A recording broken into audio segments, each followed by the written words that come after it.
toy. It's color-coded to my coat. I hope you notice that. Also the audiences. I hope you have color perception.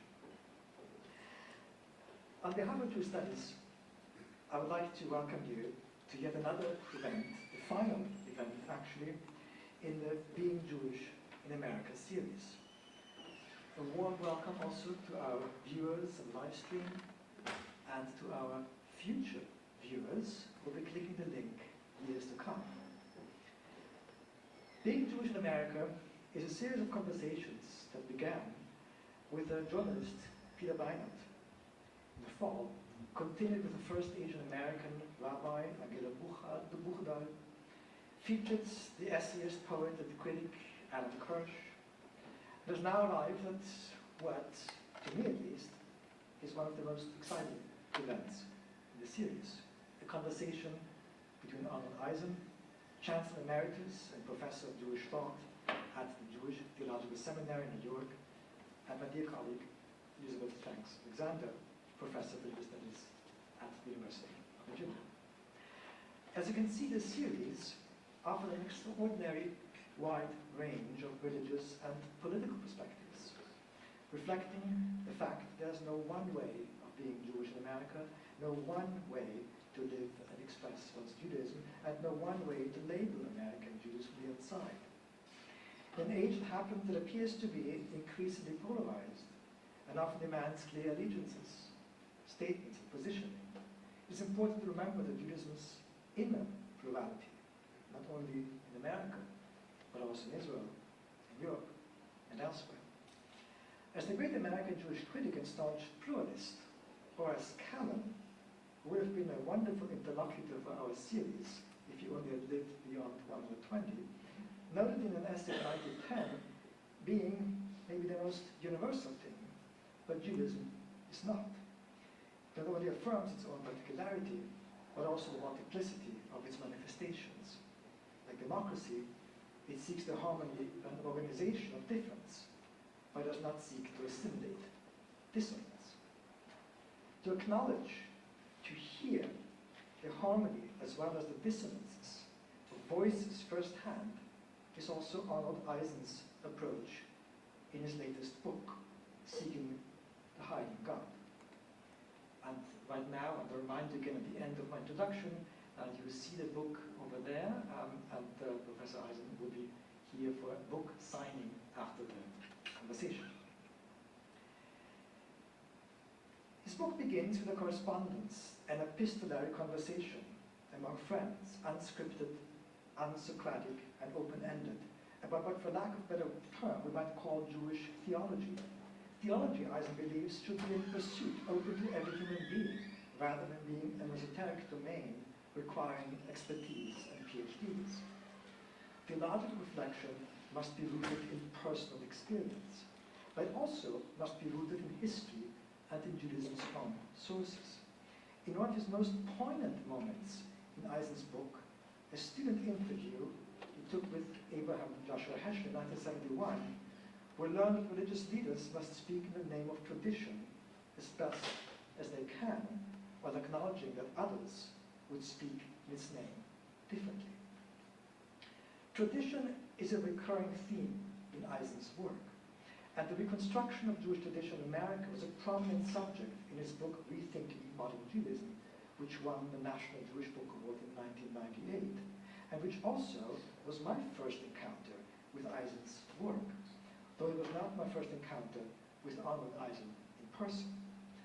That happened at about the same time in 1998, I believe, in no place other than Iowa City, to where I had been exiled for 2 years.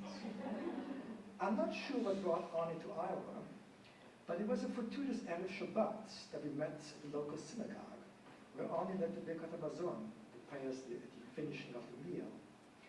And we had a beautiful conversation about Mendelssohn, modernity, and Jewish thought more broadly. Writing my own dissertation at that time, this conversation, which I'm sure Arnie doesn't even remember, had a profound impact on me and has shaped my thinking ever since.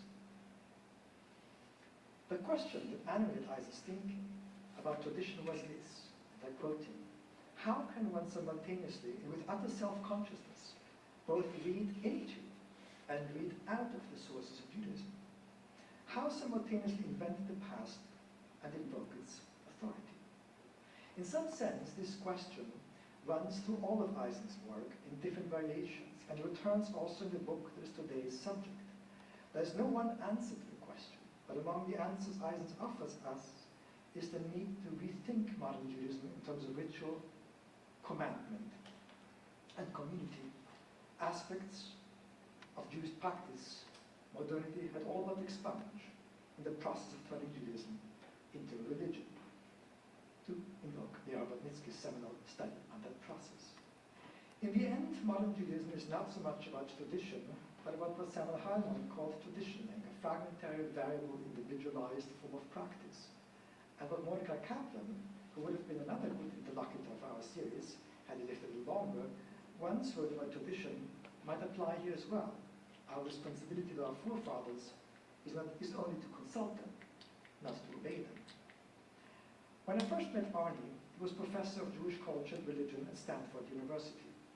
Trained in Jewish thought at the Hebrew University and in sociology and religion at Oxford, with a BA in religious thought at the University of Pennsylvania, Eisen taught at the University of Tel Aviv and Columbia University before arriving at Stanford.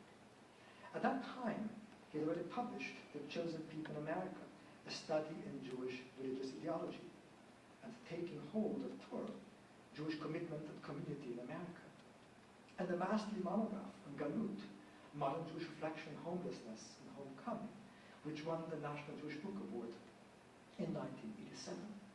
Other books would follow: The Jew Within, Self, Family, and Community in America, together with Stephen Cohen, and of course, Seeking the Hiding God.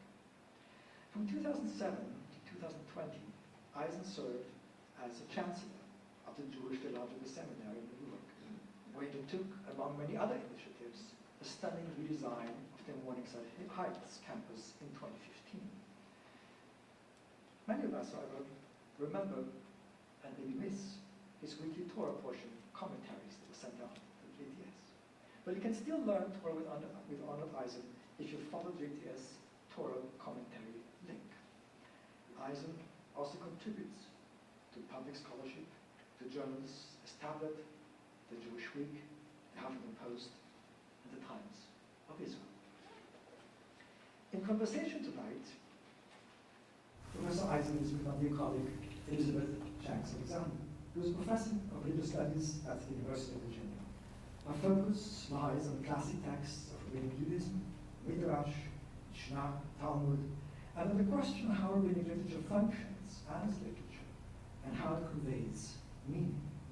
She works on morality and use of rabbinic texts as moments in a larger conversation, and here her work also coincides with Eisen's approach to theology. In addition, Professor Alexander works on gender and theological and ethical topics in rabbinic literature. Her first book was Transmitting Mishnah, The Shaping Influence of Oral Tradition, which appeared with Cambridge in 2006, and the wildest dream of all academics appeared in paperback 2 years later. Her second book was Gender and Time-Bound Commandments, Judaism in Judaism, which appeared in 2013, and was a National Jewish Book Award finalist. Together with Beth Berkowitz, she's also editor of Religious Studies and Rabbinics in Conversation. Her current book is a very personal book, a Kaddish memoir. I don't know the final exact title yet. But again, we see how her own writing and thinking connects with Arnold Eisen's recent work. So, let us return to the larger conversation, and let me now invite our panelists to engage in a dialogue, and please help me in welcoming our guests.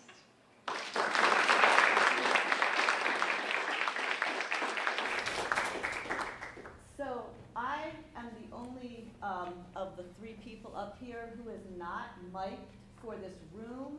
I am mic'd apparently for the people who will be listening on live stream.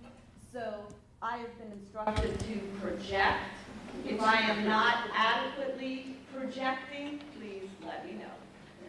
So first of all, thank you so much invitation, and it is an honor to be here with Arnie Eisen. So again, I'm just going to show you my copy of the book, because really this was my entree into our conversation today. So, Seeking the Hiding God, a Personal Theological Essay. And I want to interrogate quite a few of those terms. Seeking, hiding, personal. So I'm going to start with the word personal.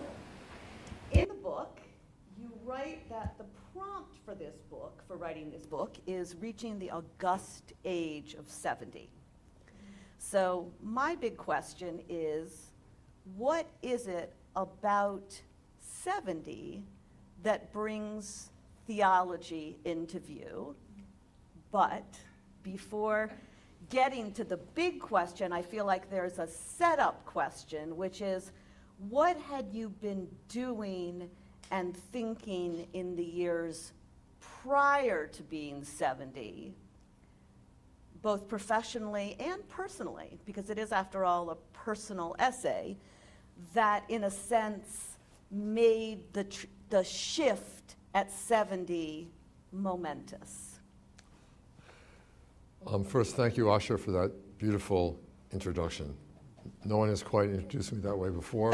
It's really, really something. And Liz, thank you for this conversation.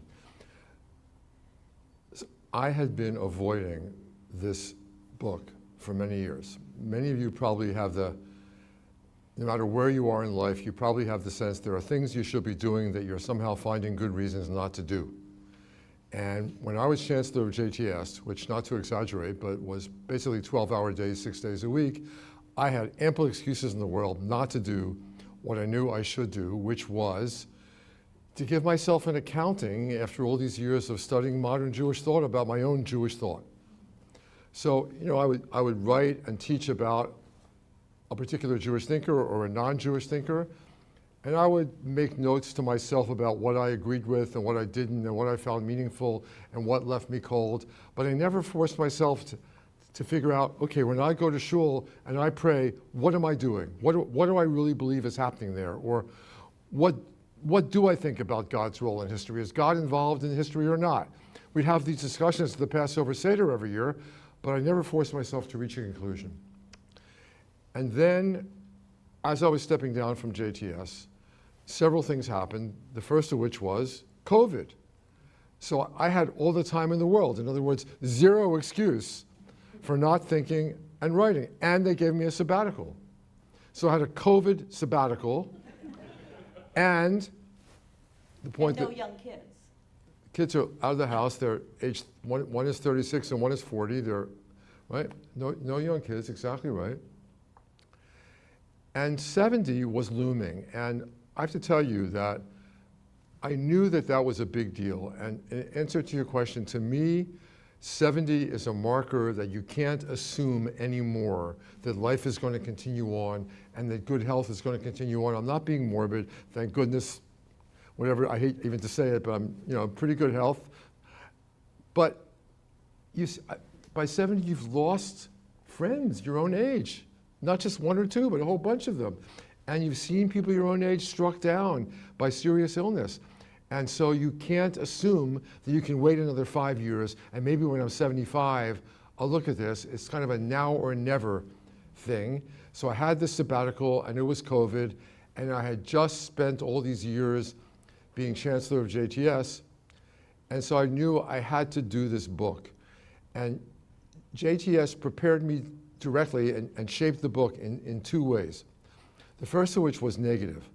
I did not want to be taken as a spokesman for any movement or for Judaism. I didn't want people to think that this was Judaism, or this is conservative Judaism, or this is the chancellor of JTS speaking. I wanted it to be my accounting for myself, so personal in that way. But the second reason is I wanted the kinds of Jews that I talked to on hundreds and hundreds of occasions as chancellor of JTS around the country, not just conservative Jews, but all sorts of Jews.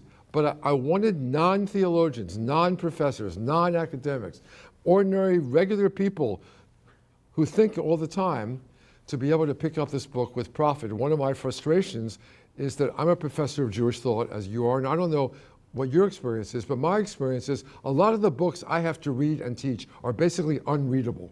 They are written so badly. And I wanted to write a book that people could actually read. And that's hard. It's easier to write gobbledygook and jargon. It's harder to write clear English prose. So I was determined I was going to write clear English prose. And I think JTS taught me how to do that. I imagined myself speaking in front of my friends, my family, my kids, my wife, the Jews I spoke to in synagogues and elsewhere. And that's how I wrote the book. All right, well, thank you. That's fascinating. So my first question was, I guess, about that word personal. Yeah. And you really did take it to the personal Yeah, level. I had to. Yeah.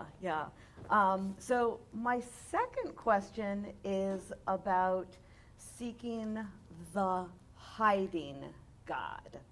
So one thing and I am not a theologian in any way. I read rabbinic texts, but I'm not used to thinking in theological categories. So this was, a learning experience for me, you could say. And so I'm, to what extent the search for a hiding God is a theological trope, I don't know. And you may say that is the case, but Yes. One of the things so my entree into your thinking about the hiding God was some of the key verses that you invoked. So one is from Deuteronomy 29:28. Hanistarot Lashem Elokeinu, v'haniglot lanu ulevanenu ad olam. So the hidden things belong to the Lord our God, but the revealed things belong to us. That's the most important pasuk or verse in the Torah for me for this book. Yes. That is All the right. key verse. Good. I got it. You got it. So, yes.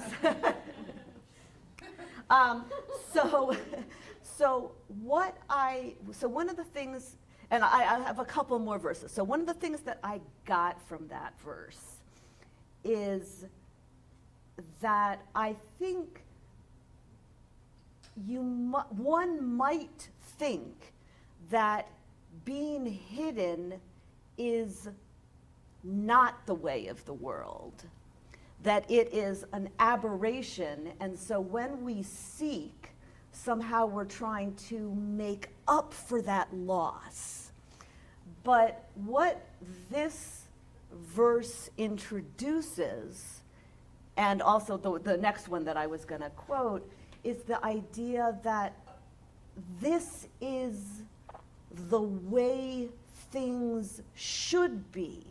This is the proper ordering of the world. It is not a deviation. It's not a corruption, but this is proper. The hidden things, that's God. The revealed things, that's for us. That's our portion.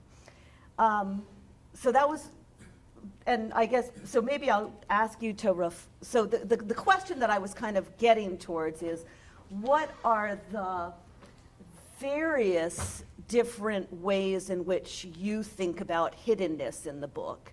So one trope that I kind of picked up on was this notion that hiddenness is actually the way things, that's actually the settled and good way things are, as opposed to something we're trying to fix. It's something that we work within, which is sort of remarkably comforting. Along the lines of that is also the Mishnah Chagiga. Whoever contemplates these four things, it would be better if he hadn't come into the world, i.e. these are things you shouldn't think about: what is above, what is below, what is before, in front of you, and what is behind you. So in those quotes, you really get the sense that God's hiddenness is right and proper. Then there's other things like the idea from Esther. So the book of Esther is famously doesn't have a single mention of God. And the word Esther is a play on the name, the name Esther is a play on the word Hester Panim, the hidden face. That same verse from Deuteronomy that Liz quoted a minute ago, that's right there. Esther is Hester is hidden. Yes. Right. So in that in that context, I think of Hester Panim, the hiddenness of God as a source of pain. And we're trying to overcome it. And then, you write, God hides and wants to be sought. So I'm not a theologian. Talk to me, now you have confessed that you are interested in talking in plain language. Tell me about this variety, why the hiding God is so central to you and how. So you all recognize, I hope, that this is the hardest question that anyone could possibly ask me. And it's at the very heart of the book, and Liz went to it right there. So I'm going to say several different things about this, and then you'll follow up and tell me what I didn't answer. The first thing is, one of the reasons I didn't write the book was I felt inadequate to write the book because I thought people shouldn't do theology unless they know a lot more about God than I do. There's a line in the Ashrei prayer, Psalm 145, which many of us know by heart, that says, the Lord is near to all who call upon the Lord, to all who call upon God in truth. And I've been calling upon God since I was a kid, and I very rarely felt that God was near. So I often drew the conclusion from that, well, I must be unworthy. Like if I were more pious or more learned or more steadfast or had a richer prayer life, maybe I would sense God's presence. And what does a person like me do in writing a book like this? And Maimonides, the great Jewish philosopher Maimonides, many of you probably know, believed that you shouldn't approach the subject of theology unless you have mastered physics and the higher mathematics and metaphysics, because what are you doing talking about God if you're a person like me and you see those light bulbs? I don't know how they work. And I'm going to write about God, right? But I also believed and found support in lots of other Jews who write about things theological, that for Jews, theology is not like it is for some other traditions. It's not what you might call, like if geology is the science of the earth and psychology is the science of the mind, so theology should be the science of God, or at least the knowledge of God, and that's not what it is for Jews. Jews don't do theology with very few exceptions, like Augustine and Aquinas and all these church councils did theology. And when you study the Mishnah and you study rabbinic law or biblical law, that's the way Jews think about God, right, indirectly, right? Through mitzvot, through holidays, through rituals, through stories, right? So I decided, okay, maybe I can do this after all. And then I found a whole bunch of Jewish thinkers who were in my category. I would never have dared to say something that God is hiding. I would have simply said that in my experience, God is often hidden. Sometimes found, sometimes present. And I tell the experiences where I thought that God was present in my life. Why don't you share one right now? I'll share two. Okay, good. No, because they're equally remarkable. I share the story that when I did my PhD at the Hebrew University from 1975 to 1978, I often went to the Western Wall. And consistently, I would search for an experience of faith, and I felt absolutely nothing. No special connection to God at the Western Wall, no special distance from God, but all these people around me are praying with such fervor, and I'm standing there in the men's section, of course, not able to generate such fervor. So what did I do? I can't believe I had this, but it must have been a moment of inspiration. I prayed for a prayer. I prayed for a prayer. And I'm holding my siddur, and a little piece of paper flies into my siddur. What is it? I'm at the Western Wall. It's a page torn out of somebody else's Siddur. And it's Ashrei, the prayer I mentioned a moment ago. And the significance of it being Ashrei is I knew that by heart. So the prayer I get when I pray for a prayer is a prayer I knew by heart all along. What do you do with that theologically? Do you conclude God must answer prayers sometimes, or certainly God answers prayers at the Western Wall? I don't choose to go that way. I don't know what God's doing on the other side of my prayer. I have no idea what God is doing, responding to. I have no idea what happens on God's side. I only know what happens on my side and on the people that have talked to me about. We have testimonies from our tradition, and we have friends and family. So we know our experiences. What God's doing, I have no idea. So I won't draw conclusions, but I will testify that this happened. This was a precious moment in my life, and I have that little piece of paper in a little box in the top drawer of my bureau, and I will never throw it away as long as I live. That piece of paper is precious to me. Right? That's experience number one. Experience number two also happened in Israel. I don't know if it's coincidence that experience number two also happened in Israel, but my wife gave birth to our first child at Hadassah Hospital on Mount Scopus in Jerusalem. And I'm in the delivery room, right? And I had prepared for this moment. Not only did I, as a good husband, take the Lamaze course with my wife.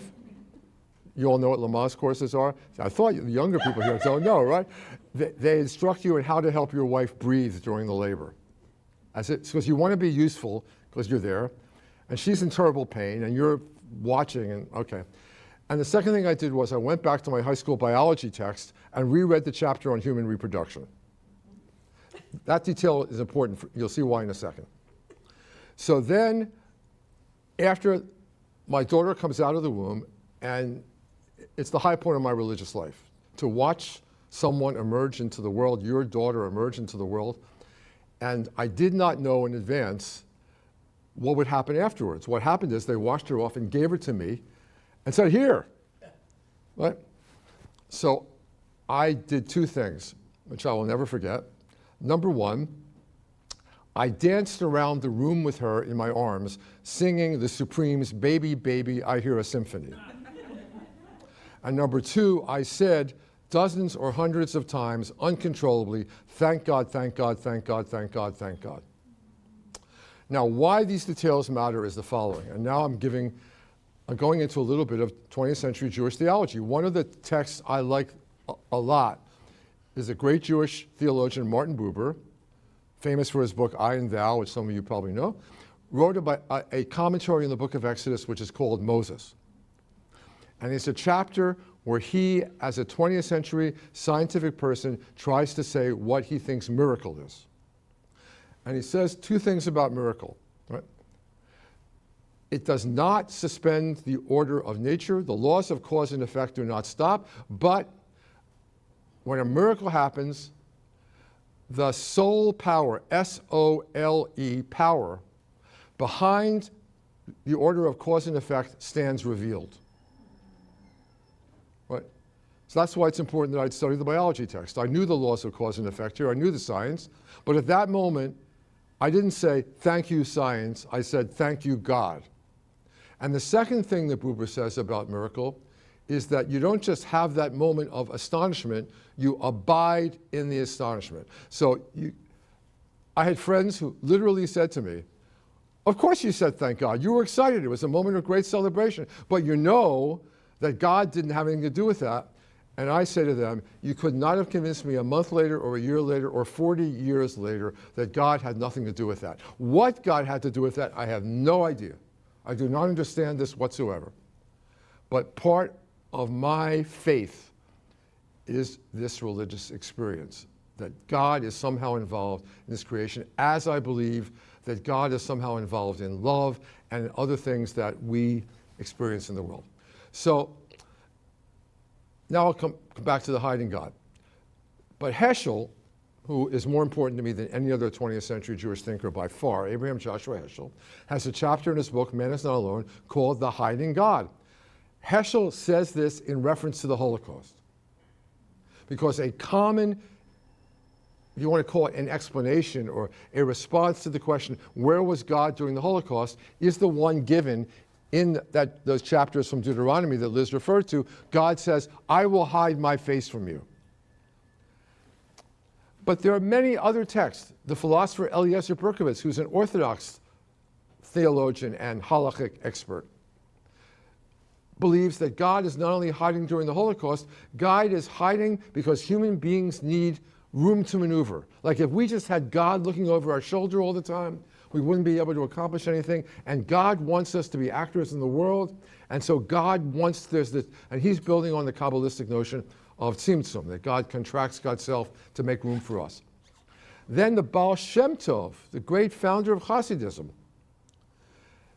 has, in his commentary on Vayelach, which is the portion where God says, I'm going to hide my face from you, the Baal Shem Tov says, the hiding of God is bad enough. But if the hiding of God was hidden from you, that would be terrible. In other words, to know that God is hiding means that God's there, but God is hiding. So therefore we can seek God and maybe find God sometimes. When I found that, I said, wow, that's my experience. I'm a seeker. When I go to Friday night services, that liturgy is all about seeking, whether it's Yedid Nefesh or it's a liturgy of seeking. It's not a liturgy of finding. And then finally, I'll end with this.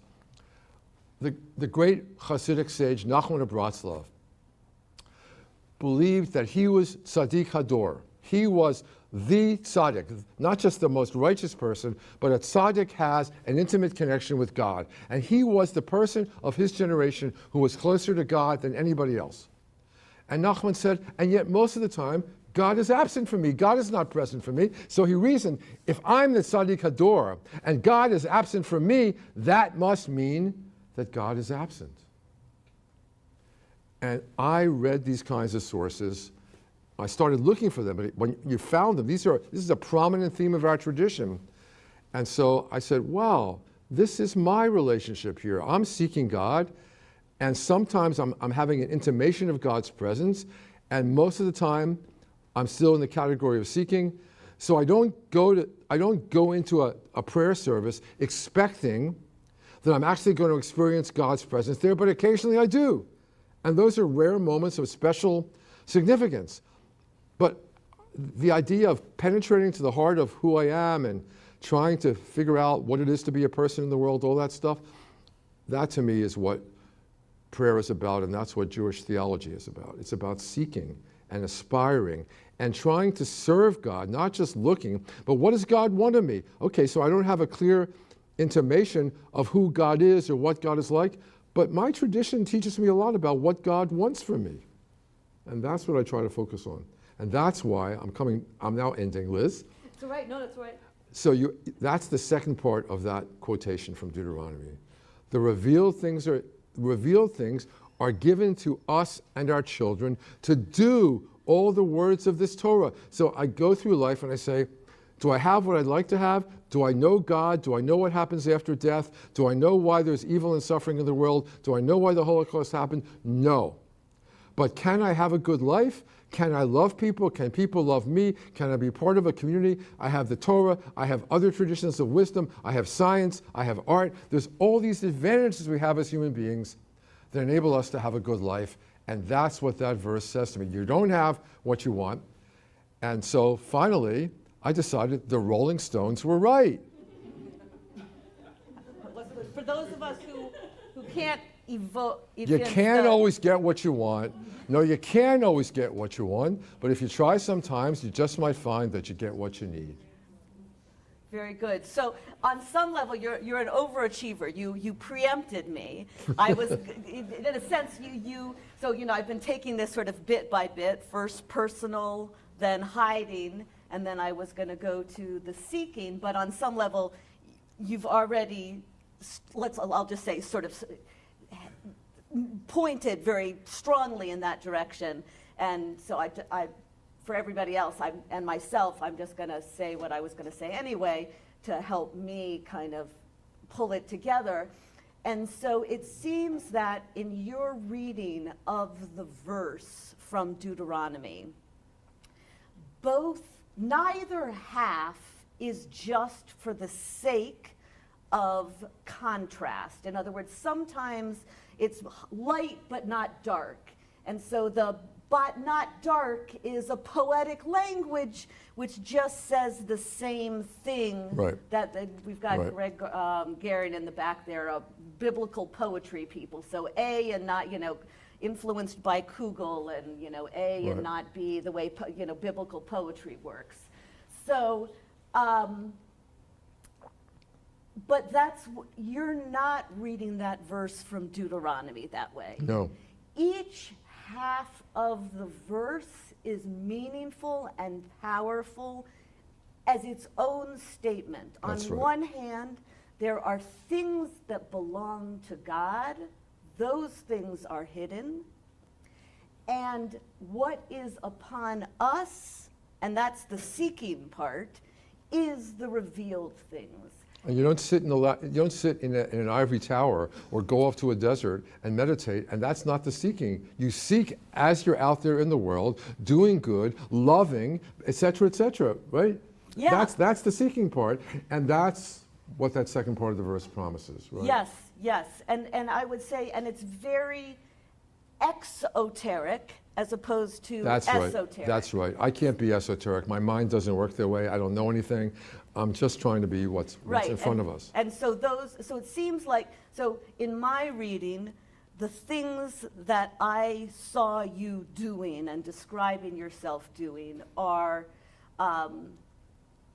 acts of social justice, let's say, in the first chapter when you're thinking about, the first substantive chapter when you're thinking about redemption, mitzvot, various ritual actions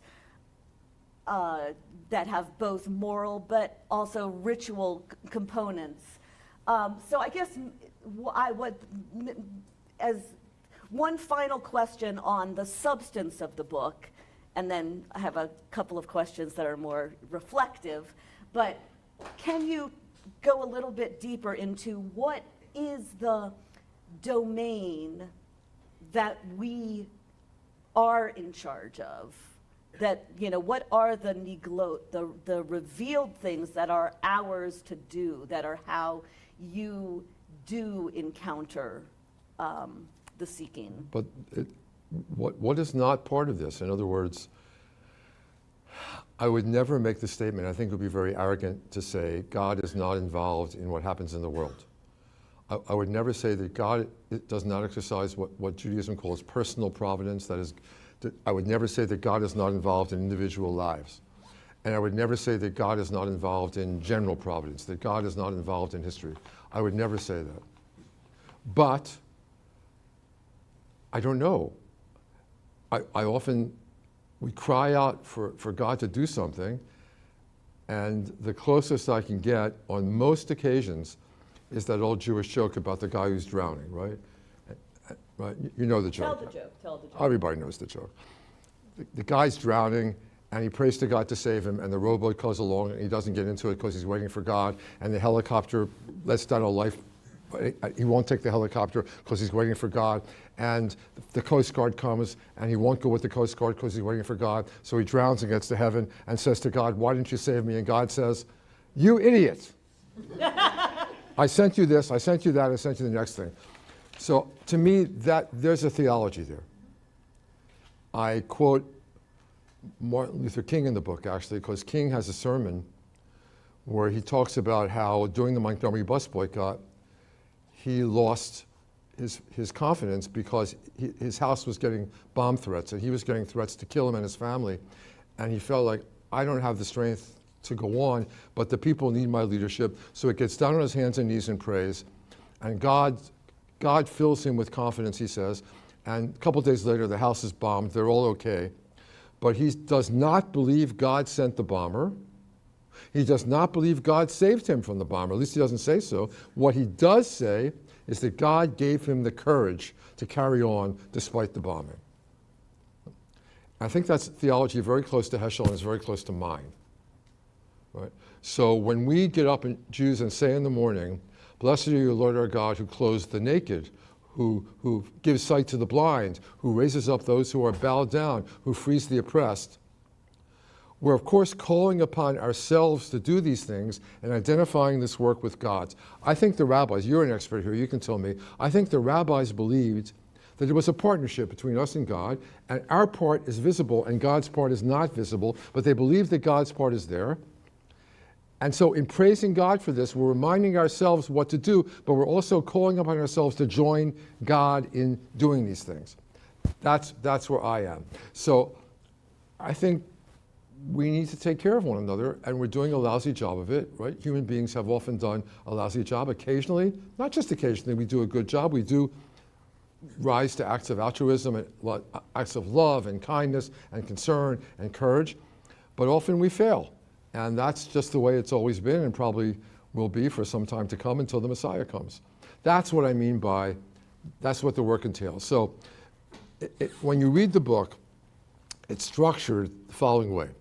The first chapter, after the prologue that Asher talked about, where I constructed letters, I wrote to my friends, but the point that not everybody sees is I know these people for a long time.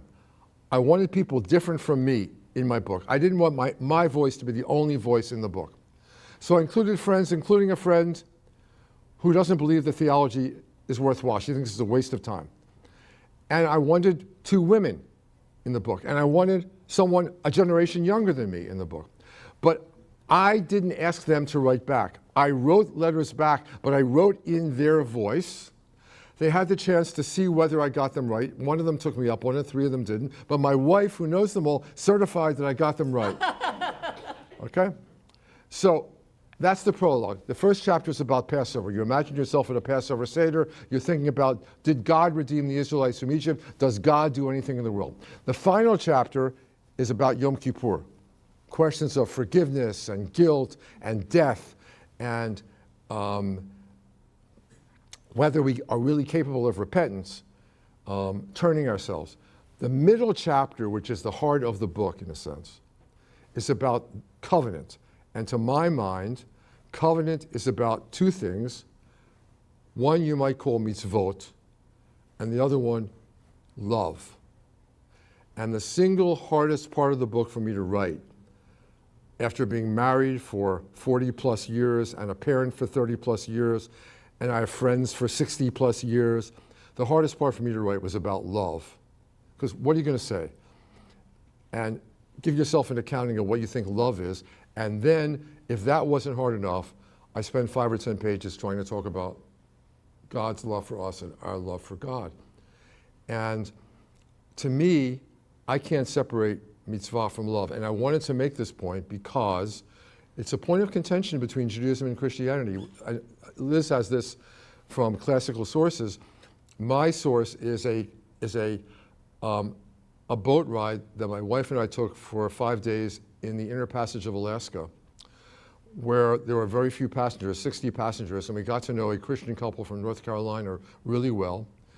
And on the 3rd day of having lunch with them, they asked us, can we ask you Jews a question that we've always wanted to ask Jewish friends? And we said yes. And they said, why would you want to serve a God of anger and judgment instead of the God of love that we worship? You're laughing, but you hear this question all the time. And Shai Held, Rabbi Shai Held, just wrote a book called Judaism is About Love. And it begins because he heard this question not just from Christians, he heard it from rabbinical students. Why do they have a religion of love and we've got all these commandments and God rebuking us for not observing the commandments, right? Mm-hmm.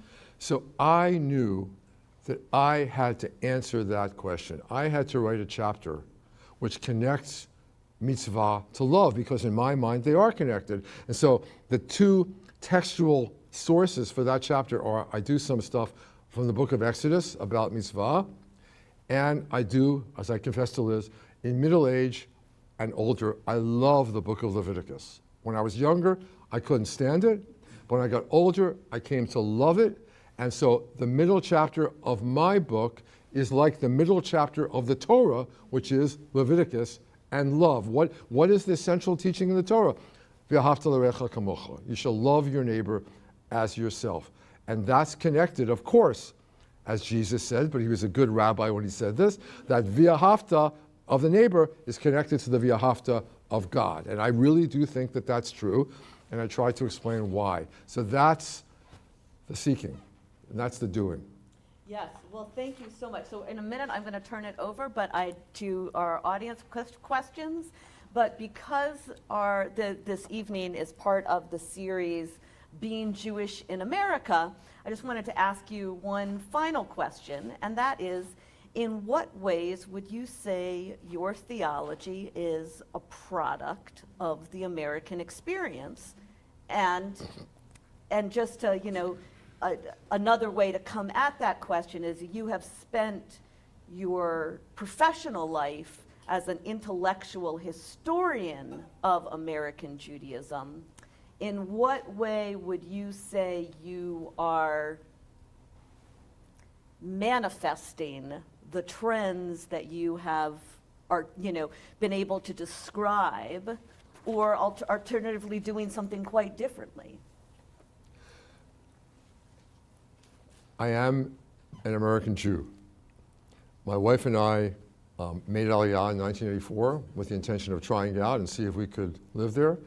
And we came back after 2 years, as most American Jews do, actually, who make Aliyah. They come back after 2 years. Our daughter, as you heard, was born there, and she has an Israeli passport as well as an American passport. And we came back not for ideological reasons, but for financial and family reasons. But I've never regretted that decision. I'm living my life as an American Jew, and I believe that the essence of the modern Jewish experience is this attempt to live as a faithful, authentic Jew with integrity, and also be part and parcel of this larger world, and not only that, but have this larger world live inside of us. When I was as an undergraduate at Penn, I was introduced by a teacher named Philip Reif to one of the texts in modern study of religion that has meant the most to me. It's written by the great sociologist Max Weber, and it's called Wissenschaft als Beruf, which is normally translated science as a vocation, but also means scholarship as a vocation. And on the next to the last page of that essay, Weber says, after arguing that to be thoroughly modern means to be secular. It means that our culture does not let you believe. Right? Weber, his whole life, struggled to believe and couldn't get there. And he has this line, which I took as a personal challenge. He said, the arms of the old churches are open wide to receive you. All you must do, this is clear, is bring your intellectual sacrifice. And I said, damn it, I'm going to be an authentic, faithful Jew without bringing any sacrifice of intellectual integrity. And that's what I've tried to study my entire life, and that's what I've tried to do my entire life. So if I were in Israel, I would be a different person, and the sources that I'm quoting would be different sources. And not only would the Beatles and the Rolling Stones, yeah, I might know them. People in Israel do know the Beatles and the Rolling Stones, but I love the English language. That comes through in this book. I feel privileged to have the English language, and Shakespeare, and Beethoven, and Cézanne. I'm a modern human being. So to me, the question of what it is to be a Jew translates into what is it to be a Jewish human being in this day and age where we find ourselves. And I take it for granted that if I were a Catholic or a Buddhist, or if I were born and raised in France, or if I were born and raised in Israel, or if I were a woman, my experience would be different, my theology would be different, I would approach Judaism differently, it would have been a completely different book. I think theology has to be personal. And my conclusion as a scholar of Jewish thought and Jewish theology is that all the Jewish theologians who pretend that they're not personal are being personal, right? Franz Rosenzweig, who wrote this great, great theological work around 1920 called The Star of Redemption, the first line, which Rosenzweig writes on the Balkan front in World War I, as people are dying all around him, he says, all thought about the all, A-L-L, capital A, begins in death and the fear of death. Martin Buber, who writes the great book I and Thou, was abandoned by his mother at birth, pretty much, saw her again once in his entire life. His father doesn't want to raise him, so he's raised by his grandparents. I'm not a psychoanalyst. You can't reduce the great Martin Buber, but the man spent his life searching for relationship. Right? So it's not merely that his mother left him at birth, but that has something to do with it. You can't ignore that. And Maimonides, we learn, the great system builder of Judaism, lost his brother, whom he was very close to, at sea, and never recovered from that loss. And talks about this. The biographers of Maimonides know this. So the great system builder, read his laws of mourning. There's a genius here writing the laws of mourning, this man who mourns his brother his entire life. So I know from my own experience that personal biography and culture and upbringing, the fact that I've had friends my whole life who are not Jews, that my closest friend when I was in junior high was Ukrainian, that I grew up playing with Catholic kids, that my favorite teacher in high school was a believing Catholic and a political conservative, by the way. So, and I'm going to Hebrew school 11 hours a week after public school, and my favorite teacher in public school is a really faithful Catholic who's going to church all the time, and that sort of experience is so American. I believe in pluralism. I don't think I'd believe in pluralism the same way if I were Israeli. I have Israeli friends who say to me, what do you need Gentiles for? Like, what, aren't Jews enough? Seriously, smart people, right?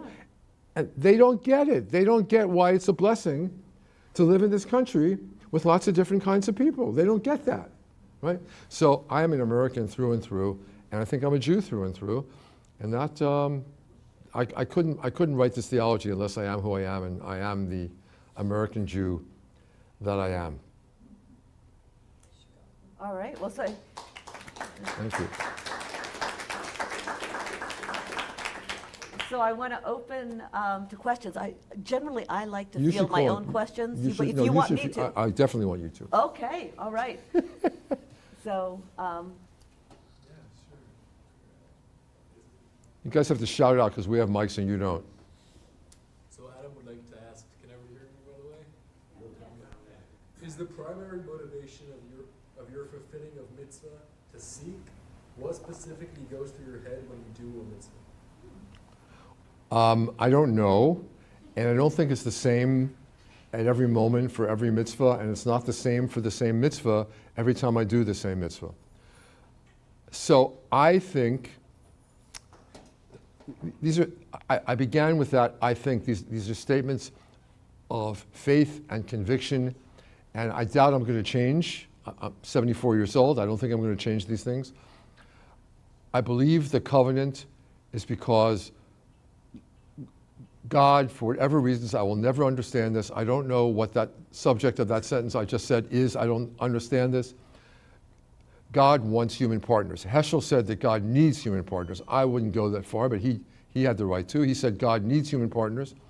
God wants us to do good in the world.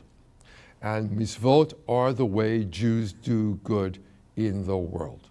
So there are some mitzvot, as we know, which we call mishpatim. That is, you could, even if you didn't have the Torah, you would rationally arrive at the commandedness of doing these mitzvot, like going to the hospital to see a friend who is sick or a community member, or going to a funeral, or doing other unpleasant things you don't want to do, but you have responsibilities and obligations, so you do them.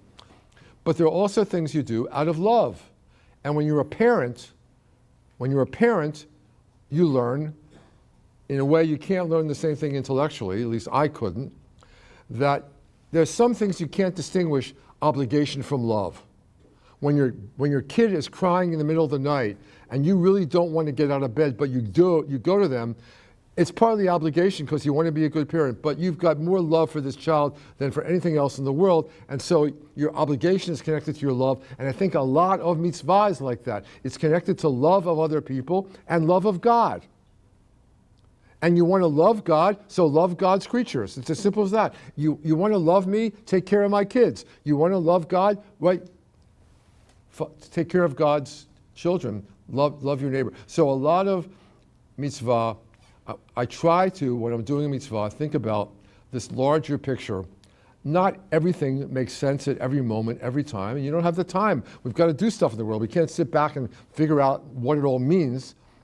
But after a while, I get to be grateful for the regimen, for the order, I don't have to ask myself, my brother-in-law's in the hospital, am I supposed to go to him? No, of course I'm supposed to go, right? Somebody in my community dies, am I supposed to go to the Shiva?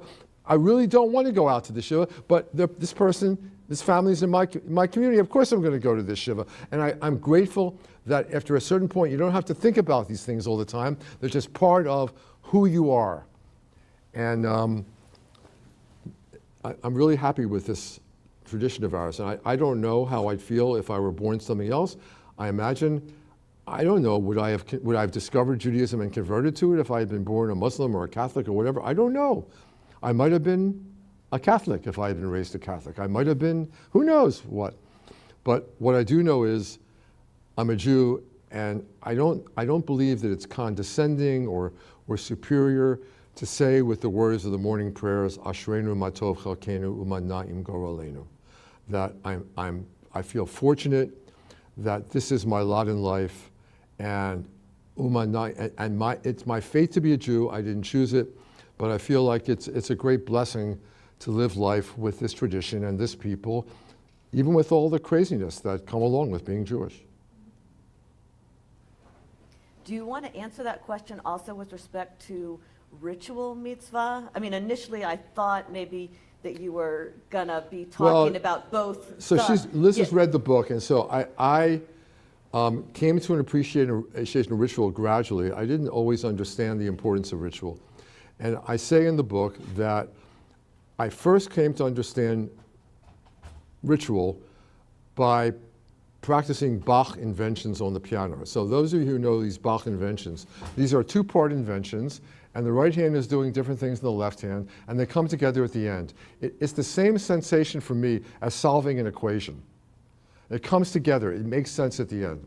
So what I learned from that is that ritual offers me the possibility of an experience that I rarely get anywhere else in my life, which is the experience of getting something absolutely right.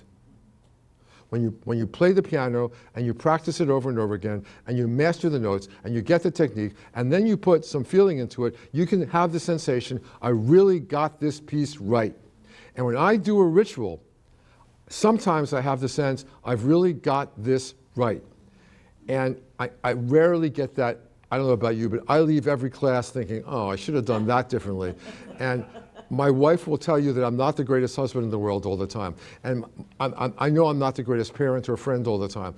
But I try, right? And ritual, I have the sense that I can get things right. And I regard ritual as a discipline that schools me in making distinctions, right?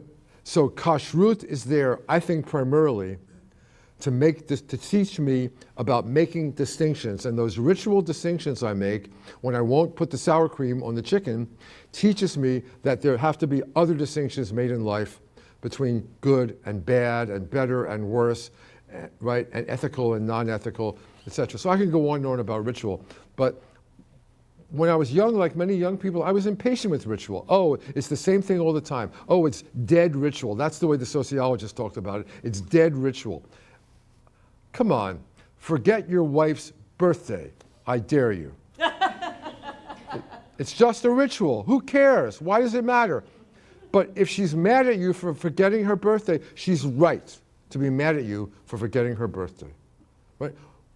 We often have the experience at JTS, the rabbis, after 25 years in the field, are invited to come back and have a service. And they scoff at this at first. These rabbis who've done hundreds and hundreds of rituals for other people their entire lives don't expect to be moved by the ritual that involves them. And they're always moved, sometimes to tears, and they're surprised that the ritual means something. Come on. Of course it means something. Why do we go to graduation ceremonies? Why do we go to alumni reunions? Ritual matters. It focuses us on the things that are important in life. So that's the answer to the question about ritual. So yes. I have two burning questions, but I will only ask one, because I think, based on what you just said, very good person to ask. You identify yourself as a Jewish human being, not necessarily a Jew. So I have always had this burning question. A person who follows Judaism, a Jew or Jewish,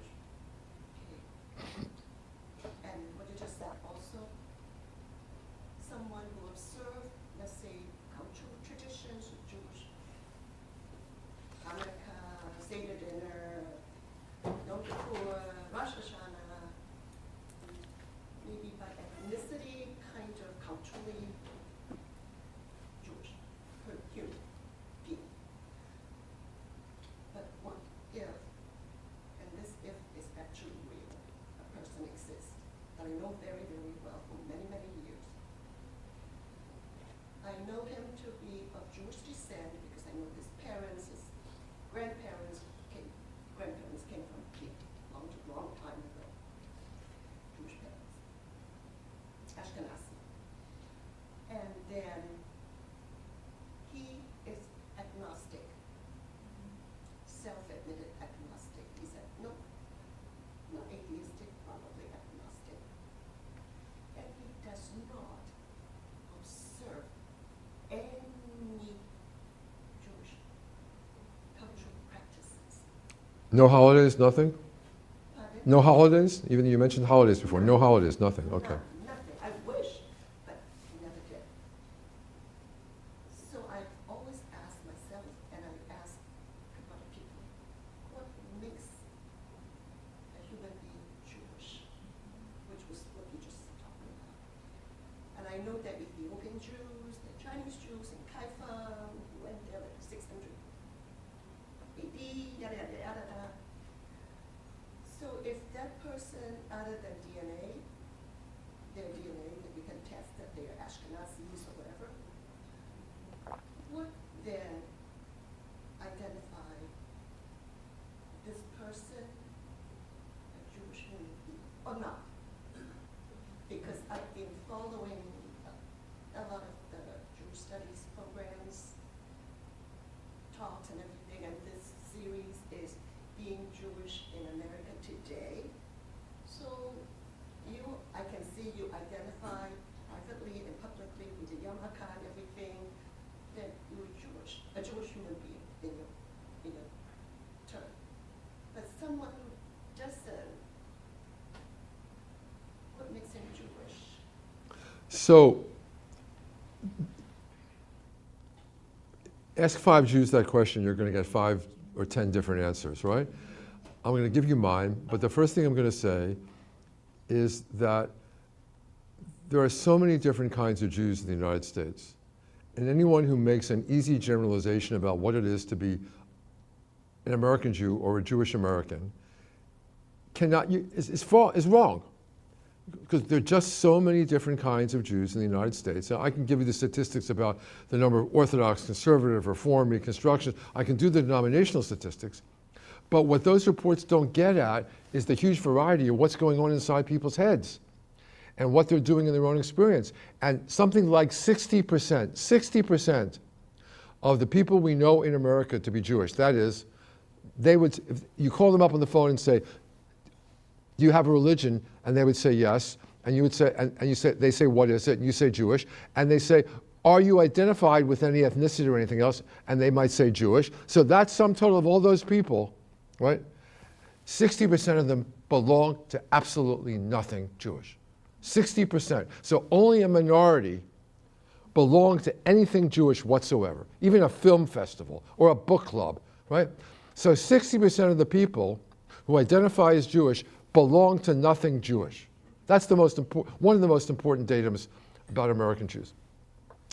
There are some Jews who would say you're only Jewish if you do this, or you believe that, or your mother was this, or your mother or your father was that.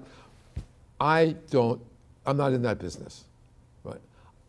If this person, this friend of yours, wants to identify for whatever reasons with the Jewish people, but not do anything that other Jews do, give no objective basis to themselves or anybody else about why they're Jewish, okay, that's their thing. I would say, I would use a Yiddish word, mishigas. That's their own personal craziness, right? That's their thing that they're doing. But to me, we are not just Jews. And I have the Torah to thank for this. And the rabbis accentuated this. The Torah doesn't start with Abraham. It doesn't start with Moses. It starts with Adam and Eve, with human beings. And the rabbis asked the question, why does it start here? So that nobody could say that their blood is purer than anybody else, right? We're human beings. To be a Jew is to be a kind of human being.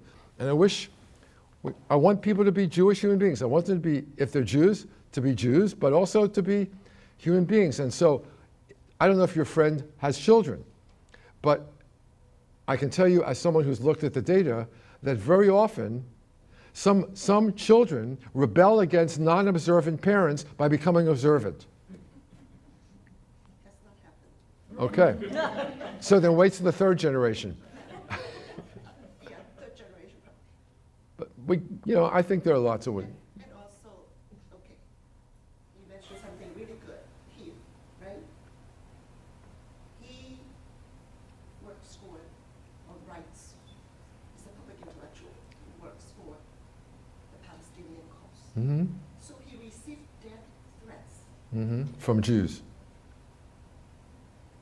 I don't know. Or probably his name is anglicized, it's not Jewish by any means, but I guess people can tell sometimes, I can tell sometimes somebody who looks like Jews. Yeah. We're a community that likes to tear each other apart. And we're doing it again now, mostly over Israel these days. We have a whole history of tearing each other apart over lots of things. Rarely about God, by the way. More importantly, about halakha, intermarriage, politics, Israel. So it's not surprising to me that he got death threats, but I'm trying to be principled on the one hand and accepting of people who are different than me on the other hand. Yeah. You want one more question? Yeah. So I'm going to, there's one more question in the back. Yeah.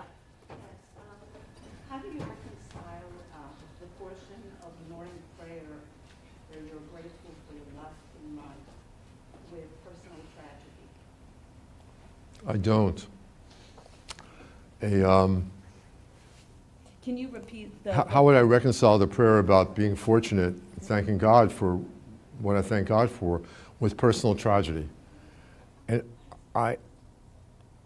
if my life were full of tragedy, I would think about things differently, I believe. I can't say what anybody else should believe or would believe. I can't say what I would have believed if the situation were different. I'll say this though. So, do I have time to say two things, if I say them briefly? One of the best known books on this subject, which people bring up to me all the time, is Harold Kushner's book, When Bad Things Happen to Good People. Rabbi Harold Kushner was a brilliant rabbi in New England.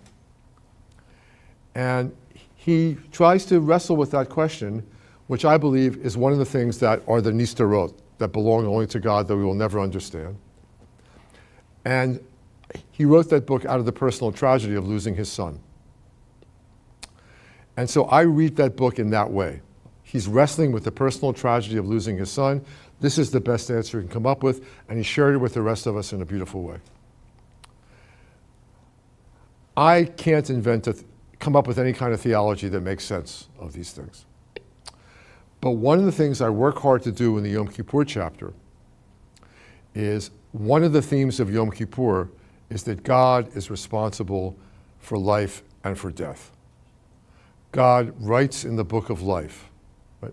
This is the major theme of the holiday. As it were, God decides who's going to live and who's going to die. And I tell these awful stories from personal experience about, in my wife's hometown in upstate New York, the gabbai of the synagogue, on Yom Kippur afternoon, he went home for a nap, and he's coming back from Mincha, and a car hits him and kills him in the middle of the street outside the synagogue. God decided he could go to Kol Nidre, he can go to Shacharit, but he wasn't going to live to go to Mincha and not to Ne'ilah that day. I don't believe it. And to put it in theological terms, what I want to do in that chapter is separate God from the angel of death. I do not believe that God says the angel of death or the angel of cancer. None of those things. And yet I'm thanking God for the good that's happens to me. So say to me, where's the logic of that? How can you do that? And I throw up my hands. And there's a long line of Jews who've thrown up their hands at this question, and I've joined them now. I don't know. So I'm not going to stop being a Jew because I can't answer this question. I say in a paragraph on page 41, if anybody gets the book and wants to read it, I think that we should not let ourselves be immobilized when it comes to thinking about God and the ultimate meaning of life and faith by the fact that we can't answer these difficult questions. We can't let ourselves be paralyzed by the lack of answers We've got to go on despite the lack of answers. And I believe we can go on despite the lack of answers. And especially right now, when the world is so spinning with transformations that are unbelievable. So many transformations happening simultaneously, and none of us knows how bad climate change is going to be, or what AI is going to do, or what genome editing is going to produce, or whether China is going to be taking over the world. None of us knows these things, right? And so the uncertainty you have theologically joins the uncertainties you have in every other part of life, and you just got to make do with the uncertainty. And we can. Choose life, choose blessing, choose good, to quote a phrase. Yeah, well, thank you so much. I just want to... Thank you. So I just want to end with thanking you for all the wisdom and guidance. And as you were speaking, one of the things that you said that was most beautiful to me, picked up an ability to live within exactly that uncertainty and yet have it be aspirational and beautiful and moving towards meaning. So I'm just going to repeat something that you said earlier in our conversation. What is miracle? Miracle does not suspend cause and effect. So miracle is not about catching something, God's direct, like playing a marionette, but it is the sole power that is in the ability to see it anew. And I see you teaching us the power of that sight. And you also said, which resonates with what you wrote, it is to abide in the moment. And so I just want to leave you with those wonderful words of, I can't say Rabbi Eisen, I will just say Professor Dr. Arnold Eisen. So thank you so much.